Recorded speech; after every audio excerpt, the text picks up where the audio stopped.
Once upon a time, when the sun hung low over the dense forest, separating the village of Nru from Obodo, casting long shadows that seemed to whisper secrets of the past, Amaka, the graceful daughter of Eze Nwosu, chief of Nru, walked quietly through the familiar paths, her heart heavy with a burden only she knew.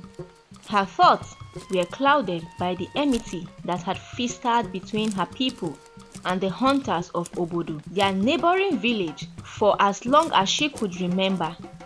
She approached the river bank where she often sought solace. A rustle in the nearby thicket caught her attention. Her heart raced. Had one of the Obodo hunters crossed the boundary again? Her father's warning rang in her ears, but before she could flee, a figure stepped out of the shadows. It was a man, tall, with eyes that gleamed like molten gold in the fading light. His name was Dike, a renowned hunter of Obodo, feared and respected across the village. Amaka froze, knowing the danger of being found near a hunter from the enemy village. Yet, instead of fear, there was something else, an undeniable pull. Something deep that she couldn't explain. "You shouldn't be here," Dike said, his voice deep and steady. "It's not safe." Amaka's breath caught her in her throat, but she stood her ground. "And yet, here you are as well." Their eyes locked, and in that moment, the world seemed to still. What neither knew was that this brief encounter would spark something far more dangerous than the long-standing feud between their villages. A love so forbidden. It would challenge not only their lives but the fragile peace between Nru and Obodo. Over the weeks that followed, Amaka and Dike's encounters became more frequent, yet always shrouded in secrecy. Under the cover of night, they would meet at the hidden waterfall deep in the forest, a place untouched by the bitterness that tinted their homes. The sound of the cascading water became the rhythm of their forbidden love, the moonlight their only witness.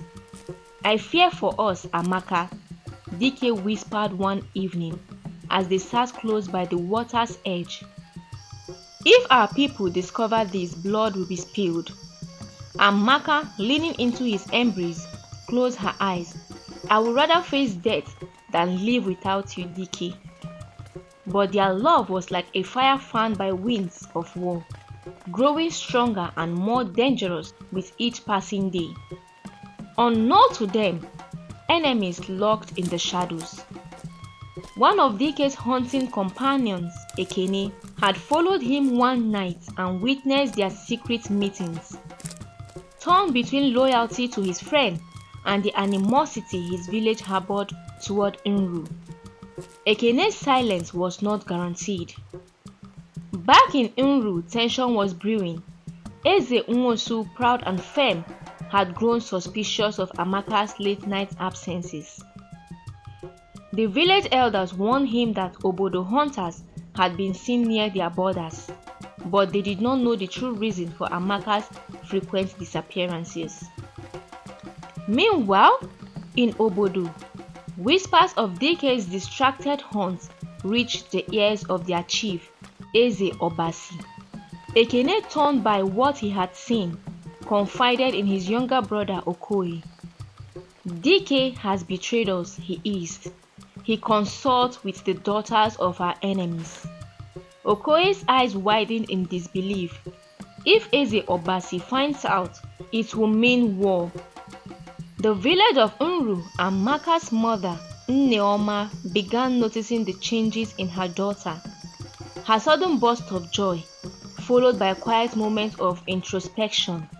The bond between mother and daughter was strong, and though Nneoma did not pray, she feared that Amaka's heart had been caught in something dangerous.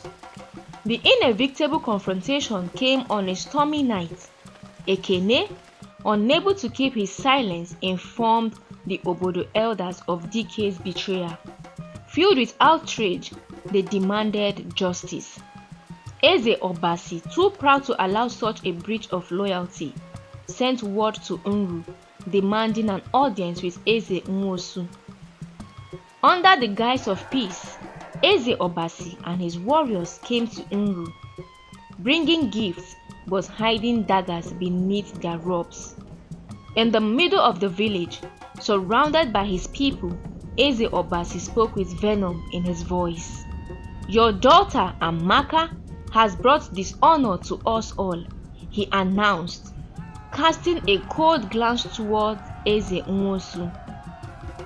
"She lies with one of our own, Dike the hunter." Gasps echoed through the crowd. Amaka stepped forward, her heart pounding. "It is true," she said, her voice unwavering, despite the chaos around her. "I love Dike." Her words ignited the rage of both villages. As accusations flew, Dike, who had followed Eze Obasi's warriors to Nru, emerged from the crowd, his face filled with determination. "I do not regret loving her," he said, his voice cutting through the noise, but the night would not end in words alone. A single misstep, an angry show from Ekene, sparked a bloody skirmish. In the chaos, warriors from both sides clashed, and before anyone could stop it, lives were lost. Blood soaked the sacred grounds of Nru, and Amaka and Dike's love story seemed doomed to end in tragedy. In the aftermath of the battle, Eze Nwosu and Eze Obasi, both grieving the loss of their warriors, came to a bitter agreement. Amaka and Dike would be exiled, banished from both villages forever, a living reminder of the cost of crossing boundaries that should never have been crossed. As they were led to the edge of the forest, where neither Nru nor Obodo held claim, Amaka and Dike held hands, their love undiminished even in the face of such loss. "We are not the first to suffer for love," Amaka whispered, "but we will survive as long as we are together." Dike squeezed her hand. "Together we will find a place where love is not forbidden." And so they walked into the unknown, leaving behind the ashes of a feud that had lasted generations. Their love, the only thing strong enough to carry them forward. But even as they disappeared into the forest, the legacy of Amaka and Dike lived on. Their forbidden love have become a legend, a story whispered around fires for years to come. A reminder that love, even when forbidden, is the most powerful force of all.